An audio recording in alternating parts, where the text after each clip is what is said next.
ایک صحابہ کرام رضی اللہ تعالیٰ عنہم اجمعین، اللہ تعالیٰ ان کے نقش قدم پر ہمیں چلنے کی توفیق عطا فرمائے، ان حضرات کو دیکھیے کہ انہوں نے نبی کریم صلی اللہ علیہ وسلم کی محبت کا کیا حق ادا کیا، کس طرح ادا۔ مثالیں دیکھیے ان کی زندگی کے اندر، کیا عجیب و غریب محبت کا نمونہ صحابہ کرام نے پیش کیا ہے کہ حضور اقدس صلی اللہ علیہ وسلم نے جو بات فرما دی زبان سے یا کر کے دکھا دی، تو کبھی یہ سوال دل میں پیدا نہیں ہوا کہ اس کے پیچھے فلسفہ کیا ہے، اس کے پیچھے حکمت کیا ہے، مصلحت کیا ہے۔ بس ہمارے آقا کا یہ طریقہ ہے، ہمیں ہر حال میں اس کی پیروی کرنی۔ حضرت عبداللہ بن مسعود رضی اللہ تعالی عنہ، آپ نے نام سنا ہوگا، وہ صحابی ہیں، حضرت صلی اللہ علیہ وسلم کے وہ صحابی ہیں جو سابقین اولین میں سے ہیں، بالکل ابتدا میں اسلام لائے تھے اور حبشہ کی طرف ہجرت بھی کی، مدینہ منورہ کی طرف بھی ہجرت کی، 2 ہجرتیں کرنے والے، اور وہ صحابی ہیں جن کے بارے میں بعد کے تمام علماء اس بات پر متفق ہیں کہ یہ افقہ الصحابہ ہیں، یعنی تمام صحابہ کرام میں سب سے زیادہ فقیہ۔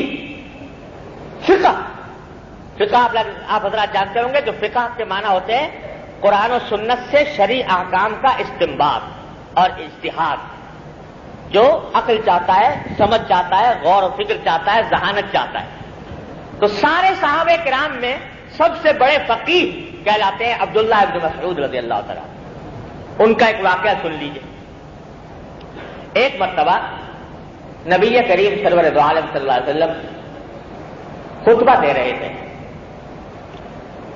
مسجد نبوی کے اندر، تو آپ نے دیکھا ہوگا آج بھی یہ طریقہ چلا آتا ہے، اس وقت بھی تھا کہ جب کوئی خطیب یا مقرر تقریر کر رہا ہوتا ہے تو کچھ لوگ تو سنجیدگی سے، اطمینان سے بیٹھ کر اس کی بات سنتے ہیں، اور بعض لوگ ایسے ہوتے ہیں جو دائیں بائیں تماشائی کی طرح کھڑے ہو جاتے ہیں۔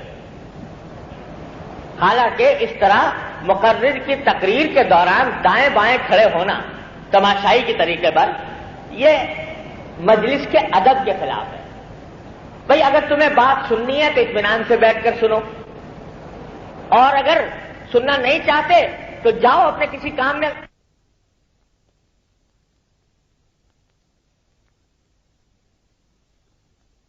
بیٹھ جائیے۔ تو میری جرت نہیں ہوئی کہ میں ایک قدم آگے بڑھاؤں، حضور اقدس صلی اللہ علیہ وسلم فرمائے کہ بیٹھ جائیے اور میں چلتا رہوں، یہ میری جرت نہیں تھی۔ محبت نبی کریم صلی اللہ علیہ وسلم کے ساتھ محبت کا تقاضا یہ تھا کہ جب کان میں پڑ گئی بات تو اس کے بعد اس کے اوپر عمل کرنے میں ایک لمحے کی بھی تاخیر نہ۔ یہ ہے محبت کرنے والے نبی کریم صلی اللہ علیہ وسلم، ورنہ عقلی تعویلات بے شمار ہو سکتی ہیں اور یہ عقلی تعویلات اتنی غلط بھی نہ ہوتی، لیکن محبت کا تقاضا یہ تھا کہ محبوب کے زبان سے یہ کلمہ نکلا ہے تو اس کے بعد ایک لمحے بھی اس میں تاخیر نہ ہو۔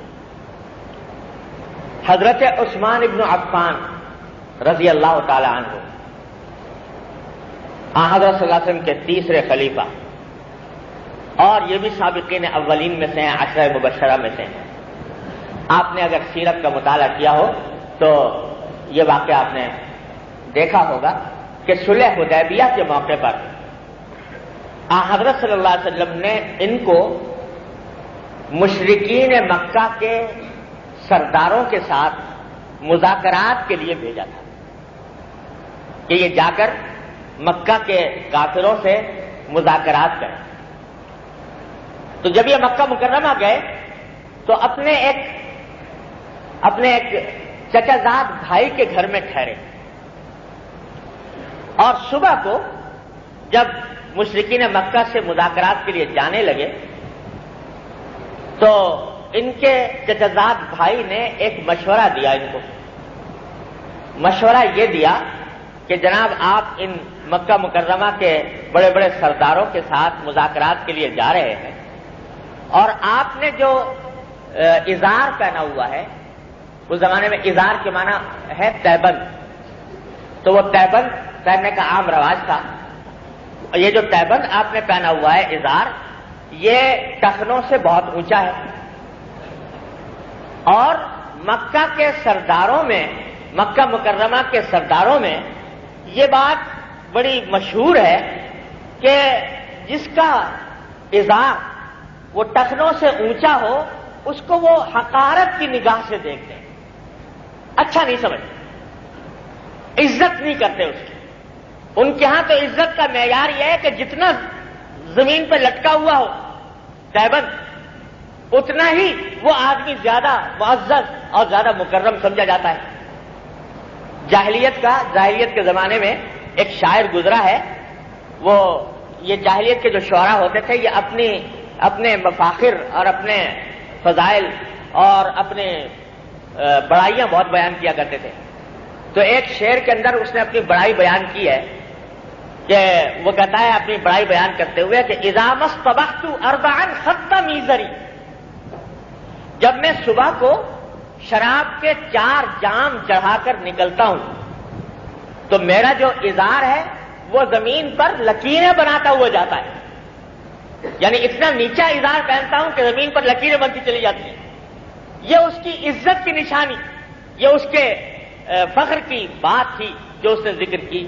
تو مشرکین مکہ میں یہ بات مشہور تھی کہ بھئی یہ ٹخنوں سے اونچا پہننا یہ اس کو حقیر سمجھتے تھے، جیسے آج کل بھی لوگ سمجھتے ہیں کہ یہ ٹخنوں سے اونچا پہننے کو ذرا آج کل کے ایٹیکیٹ کے خلاف ہے اور فیشن کے خلاف ہے، تو وہ پسندیدہ نہیں سمجھا جاتا. اس کو سمجھتے ہیں کہ یہ کچھ دقیانوسی قسم کا بیکورڈ آدمی ہے اور یہ اچھا نظروں سے اس کو نہیں دیکھا جاتا. یہی صورت جاہلیت میں بھی تھی. تو حضرت عثمان رضی اللہ تعالیٰ عنہ سے ان کے چچازاد بھائی نے کہا، یہ کہا کہ جناب آپ اتنے بڑے مشن پر جا رہے ہیں کہ حضور اقدس صلی اللہ علیہ وسلم کی طرف سے مذاکرات کرنے جا رہے ہیں کفار مکہ کے ساتھ، اور اس حالت میں جا رہے ہیں کہ وہ آپ کو دیکھیں گے تو آپ کو حقیر سمجھیں گے، ذلیل سمجھیں گے، کیونکہ آپ کا اظہار ٹخنوں سے بلند ہے. تو یہ ذرا موقع کی حکمت کا تقاضا یہ ہے، حکمت عملی کا، کہ اس موقع کے اوپر آپ ذرا اظہار نیچا کر لیجیے تاکہ وہ آپ کو حقیر نہ سمجھے، ذلیل نہ سمجھے، مذاق نہ اڑائیں، بے عزتی نہ کریں، بات ڈھنگ سے سنیں آپ. یہ وہ مصلحت تھی جو انہوں نے مشورے کے طور پر حضرت عثمان سے کہی رضی اللہ تعالیٰ.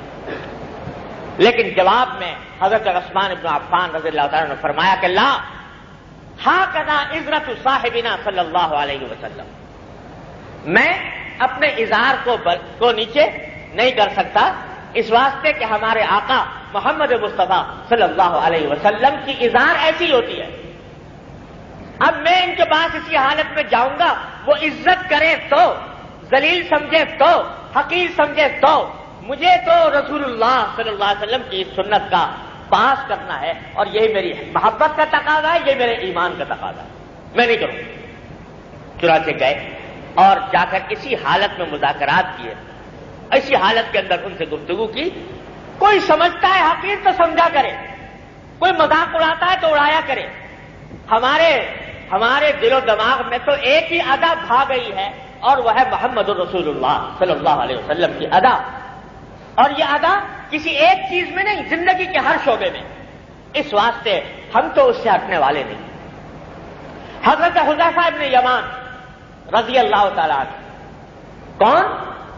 نبی کریم صلی اللہ علیہ وسلم کے رازدار، جن کو کہا جاتا ہے صاحب السر رسول اللہ صلی اللہ علیہ وسلم، آپ کے رازدار. اور وہ صحابی جن کو حضرت صلی اللہ علیہ وسلم نے بڑی بڑی مہمات سپرد کی جہاد کے دوران، وہ کسرا کے دربار میں ہیں. اور کسرا آپ جانتے ہیں کہ اس زمانے کی سپر پاور. اس کے پاس گئے مذاکرات کے لیے، اور مذاکرات کے دوران سامنے کھانا آ گیا، تواضع کے لیے سامنے رکھا گیا. کھانا کھاتے کھاتے حضرت حذیفہ رضی اللہ تعالیٰ عنہ کے ہاتھ سے ایک نوالا گر گیا نیچے زمین پر. تو حضور نبی کریم صلی اللہ علیہ وسلم کا ارشاد ہے کہ اگر تمہارے کھاتے ہوئے تمہارے ہاتھ سے کوئی نوالا زمین پر گر جائے تو اس کو بیکار نہ کرو، اللہ کا رزق ہے، بلکہ اس کو اٹھا لو، اگر اس کو صاف کیا جا سکتا ہے اور صاف کر کے کھا سکتے ہو تو کھا لو۔ ہاں اگر اتنا ناقابل استعمال ہو گیا، اتنا کسی ایسی جگہ گر گیا کہ گندا ہو گیا، نہیں کھایا جا سکتا، بات دوسری ہے، لیکن اگر اس کو صاف کر کے کھایا جا سکتا ہے تو کھا لو۔ حضرت حذیفہ کے ہاتھ سے وہ کسریٰ کے دربار میں نوالا نیچے گر گیا تو حضرت حذیفہ نے حضور اقدس صلی اللہ علیہ وسلم کا یہ ارشاد یاد آیا اور انہوں نے ہاتھ بڑھا کر وہ نوالا بڑھایا تاکہ اس نوالے کو اٹھا لیں۔ کسی نے بیچ میں سے کوہنی ماری حضرت حذیفہ کہ یہ اس وقت